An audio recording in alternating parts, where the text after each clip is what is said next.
Hello, എല്ലാവർക്കും പുതിയൊരു വീഡിയോയിലേക്ക് സ്വാഗതം. എല്ലാവരും സുഖമായിട്ടിരിക്കുമെന്ന് വിചാരിക്കുന്നു. ഇത് നമ്മളിന്ന് നല്ല ചേന എടുത്തിട്ടുണ്ട്, നല്ല മുഴുപ്പുള്ള ചേന. നമ്മളിത് പുഴുങ്ങാനായിട്ട് പോവുകയാണ്. കുറച്ച് കട്ടിയുള്ള ചേന ആയതുകൊണ്ടാണ് കോടാലിക്ക് മുറിക്കുന്നത്. ഇതിൻ്റെ ഒരു പകുതി മാത്രം മതി നമുക്ക്.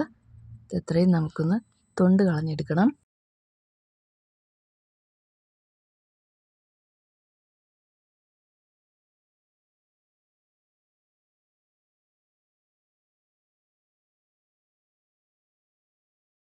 ഇതിൻ്റെ തൊണ്ടെല്ലാം ഒന്ന് ചെത്തി നമുക്കിതൊന്ന് വൃത്തിയാക്കി എടുക്കാം.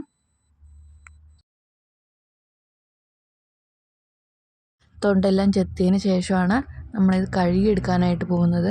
കഴുകിയെടുക്കുന്ന സമയത്ത് ചിലപ്പോൾ കൈയൊക്കെ ചൊറിയാൻ ചാൻസ് ഉണ്ട്. അങ്ങനെ ചൊറിയുകയാണെന്നുണ്ടെങ്കിൽ വെളിച്ചെണ്ണ തൂത്ത് കഴിഞ്ഞാൽ അത് പോകുന്നതാണ്. ഇത് നമ്മൾ ആവശ്യത്തിന് ഇതുപോലെ മുറിച്ചെടുത്തിട്ടുണ്ട്. ഇനി ഇത് ഒന്നുകൂടി ചെറുതാക്കി എടുക്കണം.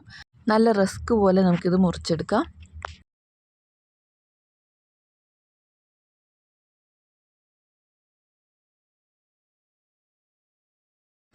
ഇതുപോലെ ഒന്ന് കട്ടി കുറച്ചാണ് ഇത് മുറിച്ചെടുക്കേണ്ടത്. പെട്ടെന്ന് വേവാനൊക്കെ വേണ്ടിയിട്ടാണ് ഇതുപോലെ കനം കുറച്ച് നീളത്തിൽ നിന്ന് മുറിച്ചെടുക്കുന്നത്.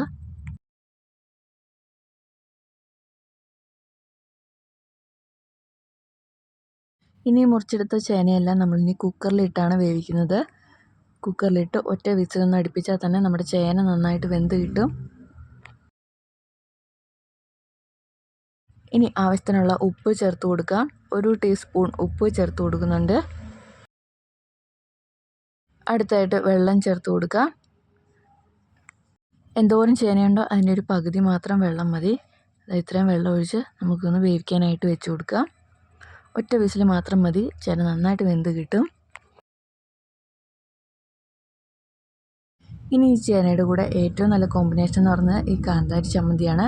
ഇത് നമ്മളിവിടെ ആവശ്യത്തിനുള്ള കാന്താരിയും കുറച്ച് കല്ലുപ്പും അതുപോലെ 2 വെളുത്തുള്ളി അതുപോലെ ചെറിയൊരു കഷ്ണം ഉള്ളിയും കൂടി എടുത്തിട്ടുണ്ട്. ഇത് നന്നായിട്ടൊന്ന് ചതച്ച് നല്ല കാന്താരി ചമ്മന്തി തയ്യാറാക്കാം.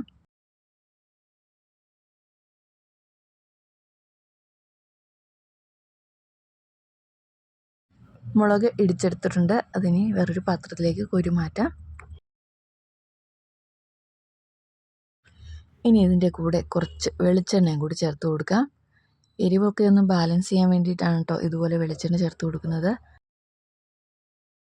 ഇനി ഇതൊന്ന് മിക്സ് ചെയ്തെടുത്തു കഴിഞ്ഞാൽ മുളക് റെഡിയാണ്.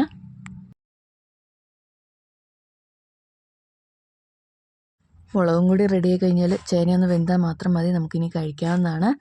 നല്ല സൂപ്പർ ഒരു കോമ്പിനേഷനാണ് ചേനയും അതുപോലെ തന്നെ നല്ല തേങ്ങ ചിരണ്ടിയതും അതുപോലെ മുളക് ചമ്മന്തിയും കൂടി ഉണ്ടെങ്കിൽ ഇത് അടിപൊളിയാണ്. ഇതാണ് ഇതിൻ്റെ കോമ്പിനേഷൻ എന്ന് പറയുന്നത്. ചേനയും അതുപോലെ തന്നെ കുറച്ച് തേങ്ങ ചിരണ്ടിയത് അതുപോലെ തന്നെ മുളക് ചമ്മന്തി, ഇത് മൂന്നും കൂടി ഉണ്ടെങ്കിൽ അതിൻ്റെ ടേസ്റ്റ് നല്ല പ്രത്യേക ടേസ്റ്റ് തന്നെയാണ്. ഇത് കുട്ടികളാണെങ്കിലും ഇതിന് പിടിച്ചു പറിച്ച് ഇത് തീർക്കും എന്നുള്ളതാണ്. അത് നല്ല ചൂടോടുകൂടി തന്നെ നമുക്ക് കഴിക്കുകയും ചെയ്യണം. ചേന നല്ല പാകത്തിന് നമുക്ക് വെന്ത് കിട്ടിയിട്ടുണ്ട്. നല്ല സോഫ്റ്റുമാണ്, നല്ല മധുരമൊക്കെ ഉള്ളൊരു ചേനയാണ്. അതിൻ്റെ കൂടെ ഈ തേങ്ങയും കൂടി മിക്സ് ചെയ്ത് മുളകിൽ ചാലിച്ച് കഴിച്ചു കഴിഞ്ഞാൽ ഒരു പ്രത്യേക ടേസ്റ്റ് തന്നെയാണ്. എല്ലാവരും ട്രൈ ചെയ്ത് നോക്കുക. എന്തായാലും ട്രൈ ചെയ്ത് നോക്കുക. കഴിച്ചിട്ടില്ലെങ്കിൽ നഷ്ടം തന്നെയാണ്.